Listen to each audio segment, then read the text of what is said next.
ವೀಕ್ಷಕರೇ ನಮಸ್ಕಾರ, ಹೇಗಿದ್ದೀರಿ? ಶಿರೂರಿನಲ್ಲಿ ಲಾರಿ ಸಹಿತ ಗಂಗಾವಳಿ ನದಿಯ ಮಣ್ಣಿನಡಿಗೆ ಬಿದ್ದಿರೋ ಅರ್ಜುನ್ಗಾಗಿ ಮೈ ಜುಮ್ಮೆನಿಸುವ ರೀತಿಯಲ್ಲಿ ಹುಡುಕಾಟ ನಡೀತಾ ಇದೆ. ಕ್ಷಣ ಕ್ಷಣಕ್ಕೂ ಕೂಡ ಆತಂಕ ಹೆಚ್ಚಾಗ್ತಾ ಇದೆ, ಜೊತೆಗೆ ಕುತೂಹಲ ಕೂಡ ಗರಿಗೆ ತರ್ತಾ ಇದೆ. ಯಾಕೆ ಈ ವಿಚಾರವನ್ನು ಹೇಳ್ತಿದ್ದೀನಿ ಅಂದರೆ, ಶನಿವಾರ ಒಂದಲ್ಲ ಎರಡಲ್ಲ ಬರೋಬ್ಬರಿ 7 ಸಲ ಈಶ್ವರ್ ಮಲ್ಪೆ ಗಂಗಾವಳಿ ನದಿಯ ಆಳದಲ್ಲಿ ಡೈವ್ ಮಾಡ್ತಾರೆ, ಅದೂ ಕೂಡ ಜೀವದ ಹಂಗು ತೊರೆದು. ಇಂತಹ ವ್ಯಕ್ತಿಯ ಸಾಹಸಕ್ಕೆ ನಾವೆಲ್ಲರೂ ಕೂಡ ಮೊದಲನೆಯದಾಗಿ ಮೆಚ್ಚುಗೆ ಸೂಚಿಸಲೇಬೇಕು. ಈಶ್ವರ್ ಮಲ್ಪೆ ಅದೆಷ್ಟೇ ಆಳದಲ್ಲಿ ಇದ್ದರೂ ಕೂಡ ಬಾಡಿಯನ್ನು ಮೇಲಕ್ಕೆತ್ತೋದ್ರಲ್ಲಿ ಎಕ್ಸ್ಪರ್ಟ್. ಅನೇಕ ಸಾಹಸಗಳಿಂದಲೇ ಕರ್ನಾಟಕದ ಜನರಿಗೆ ಚಿರಪರಿಚಿತರಾಗಿದ್ದಾರೆ.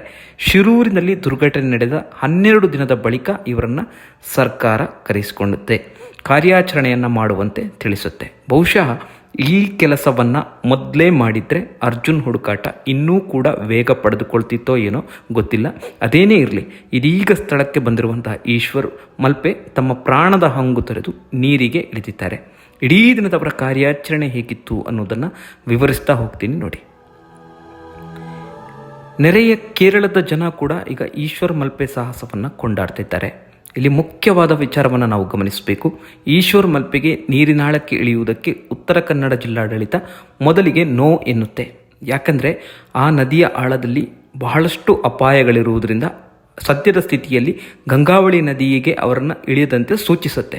ಜಿಲ್ಲಾಡಳಿತ ನೋ ಎಂದಾಗ ಈಶ್ವರ್ ಮಲ್ಪೆ ಸ್ವಂತ ರಿಸ್ಕ್ ತೆಗೆದುಕೊಳ್ತಾರೆ, ನೀರಿಗೆ ಧುಮುಕುವುದಕ್ಕೆ ನಿರ್ಧಾರ ಮಾಡ್ತಾರೆ. ಒಂದು ರೀತಿಯಲ್ಲಿ ಹೇಳುವುದಾದರೆ ಅರ್ಜುನ್ ಕುಟುಂಬಕ್ಕೆ ಈಶ್ವರ್ ಮಲ್ಪೆ ಸ್ವತಃ ದೇವರಾಗಿ ಕಾಣಬಹುದು ಅಂದರೂ ಕೂಡ ತಪ್ಪಾಗಲಿಕ್ಕಿಲ್ಲ. ಮುಖ್ಯವಾಗಿ ಇಲ್ಲಿ ಡೈವ್ ಹೇಗೆ ನಡೆಯಿತು ಅನ್ನೋದನ್ನು ನೋಡೋದಾದರೆ, ಮೊದಲ 3 ಸಲ ಈಶ್ವರ್ ಮಲ್ಪೆ ಟ್ರಯಲ್ ಡ್ರೈವ್ ಮಾಡ್ತಾರೆ. ನೀರಿನೊಳಗಡೆ ಯಾವ ರೀತಿಯಾದಂತಹ ಅಪಾಯಕಾರಿ ಸ್ಥಿತಿ ಇದೆ, ಒಳಗಡೆ ಹೋಗ್ಬೋದಾ ಅನ್ನೋದನ್ನು ಕೂಡ ನೋಡ್ಕೋತಾರೆ. ಯಾಕೆ ಈ ಪರೀಕ್ಷೆ ಅಂದರೆ, ನದಿ ಮೂಲವನ್ನು ತಿಳಿದವರಿಲ್ಲ ಅಂತಾರೆ. ಆಳ, ಅಗಲ, ಸುಳಿ ಇವೆಲ್ಲವನ್ನು ಕೂಡ ಅರ್ಥ ಮಾಡಿಕೊಂಡು ಮುಂದುವರಿಬೇಕಾಗತ್ತೆ. ಜೊತೆಗೆ ಈ ಆಳಕ್ಕೆ, ಸುಳಿಗೆ ಎಷ್ಟು ಪ್ಲ್ಯಾನ್ ಮಾಡಬೇಕು ಅಷ್ಟನ್ನು ಮಾಡಿಕೊಂಡು ಸಿದ್ಧತೆಯನ್ನು ನಡೆಸಬೇಕಾಗತ್ತೆ. 4ನೇ ಡೈವಿಗೆ ಹೋಗೋಕ್ಕೆ ಅವರು ಸಂಪೂರ್ಣ ತಯಾರಿಯನ್ನು ನಡೆಸ್ತಾರೆ, ಆದರೆ ಅಲ್ಲಿ ರಿಸಲ್ಟ್ ಗೊತ್ತಾಗಲ್ಲ. 5ನೇ ಡೈವ್ನಲ್ಲೂ ಕೂಡ ಯಾವುದೇ ರಿಸಲ್ಟ್ ಬರಲ್ಲ, ಕಲ್ಲು ಮಣ್ಣು ಮಾತ್ರ ಕಾಣುತ್ತೆ. ಈಶ್ವರ್ ತಂಡಕ್ಕೆ ಭಾರತೀಯ ನೌಕಾದಳ ಹಾಗೂ NDRF ಸಪೋರ್ಟ್ ಕೊಡ್ತಾ ಇದೆ. 3 ದೋಣಿ ಹಾಗೂ ಹಲವು ಬೋಟ್ಗಳನ್ನು ಅಲ್ಲಿ ಉಪಯೋಗಿಸಲಾಗಿದೆ. ಮೊದಲನೆಯದಾಗಿ ಲಾರಿ ನೀರಿನೊಳಗೆ ಇದೆಯಾ ಅನ್ನೋದನ್ನು ನೋಡಲಾಗುತ್ತೆ. ಕ್ಯಾಬಿನ್ ಒಳಗೆ ಅರ್ಜುನ್ ಇದ್ದಾರಾ ಅನ್ನೋದನ್ನು ಕೂಡ ಮೊದಲು ನೋಡಬೇಕಾಗತ್ತೆ. ಅರ್ಜುನ್ ಲಾರಿ ಅಲ್ಲಿ ಇದೆಯಾ ಅನ್ನೋದು ಇನ್ನೂ ಕೂಡ ಖಚಿತವಾಗಿಲ್ಲ. ಯಾಕೆಂದರೆ ಅಲ್ಲಿ ಒಂದು ಮೆಟಲ್ ಮಾತ್ರ ಡಿಟೆಕ್ಟ್ ಆಗಿರುವಂಥದ್ದು, ಅದೂ ಕೂಡ ಅರ್ಜುನ್ ಲಾರಿ ಇರಬಹುದು ಎಂಬ ಅಂದಾಜಿನ ಮೇಲೆ ಪಾಯಿಂಟ್ 4ರಲ್ಲಿ ಈಗ ಹುಡುಕಾಟ ನಡೀತಾ ಇದೆ. ಸುಮಾರು 7 ಸಲ ಡೈವ್ ಮಾಡಿದ್ರೂ ಈಶ್ವರ್ ಅವರಿಗೆ ಮಣ್ಣು ಹಾಗೂ ಕಲ್ಲು ನೀರಿನೊಳಕ್ಕೆ ಕಾಣಿಸ್ತಾ ಇದೆ. ಒಂದು ಕಡೆ ಅಸಾಧ್ಯವಾದ ನೀರಿನ ವೇಗ, ಇನ್ನೊಂದು ಕಡೆ ನೀರಿನೊಳಗೆ ಕಲ್ಲು ಮಣ್ಣುಗಳ ರಾಶಿ ಭಾರೀ ಸವಾಲಾಗಿ ಪರಿಣಮಿಸಿದೆ.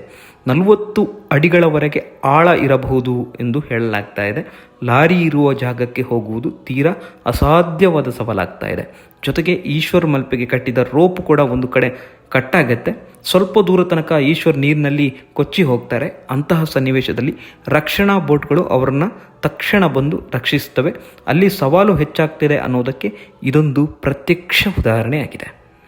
ಕಾರ್ಯಾಚರಣೆಯಲ್ಲಿ ಭಾಗಿಯಾಗಿರುವ ಸೈನ್ಯದ ಅಧಿಕಾರಿಯೊಬ್ಬರು ಮಲಯಾಳಂ ಚಾನಲ್ ಒಂದಕ್ಕೆ ಪ್ರತಿಕ್ರಿಯಿಸಿದ್ದಾರೆ. ನೀರಿನೊಳಗೆ 4 ಕಡೆ ಮೆಟಲ್ ಡಿಟೆಕ್ಟ್ ಆಗಿದೆ, ಅದಷ್ಟು ನಿಜ. 4ನೇ ಪಾಯಿಂಟ್ನಲ್ಲಿ ಭಾರೀ ಗಾತ್ರದ ಮೆಟಲ್ ಇದೆ, ಅದು ಅರ್ಜುನ್ ಲಾರಿ ಇರಬಹುದು ಅನ್ನುವಂತಹ ಅನುಮಾನ ಇದೆ. ಈಶ್ವರ್ ಮಲ್ಪೆ ಇದನ್ನೇ ಈಗ ಸರ್ಚ್ ಮಾಡ್ತಾ ಇದ್ದಾರೆ. ಅದು ನಿಜ ಆಗಿದ್ದರೆ ಕ್ಯಾಬಿನ್ ಅಥವಾ ಮೇಲ್ಭಾಗ ಅನ್ನೋದನ್ನು ನೋಡಬೇಕಾಗತ್ತೆ. ಮೆಟಲ್ ಅದು ಬೇರೆ ಎಂದಾದರೆ ಬೇರೆ ಕಡೆ ಮತ್ತೆ ಹುಡುಕಾಟ ನಡೆಸಬೇಕಾಗತ್ತೆ ಅನ್ನುವಂತಹ ಮಾಹಿತಿಯನ್ನು ಕೂಡ ನೀಡ್ತಾರೆ. ಒಟ್ಟಾರೆಯಾಗಿ ಗಂಗಾವಳಿ ನದಿಯಲ್ಲಿ ಕ್ಷಣ ಕ್ಷಣಕ್ಕೂ ಕೂಡ ಸವಾಲು ಹೆಚ್ಚಾಗ್ತಾ ಇದೆ, ಜೊತೆಗೆ ಮಳೆಯ ಆರ್ಭಟವೂ ಇದೆ. ಈ ಬಗ್ಗೆ ನಿಮಗೇನಿಸುತ್ತೆ ಅನ್ನೋದನ್ನು ಕಾಮೆಂಟ್ ಮೂಲಕ ತಿಳಿಸಿ. ಧನ್ಯವಾದಗಳು, ನಮಸ್ಕಾರ.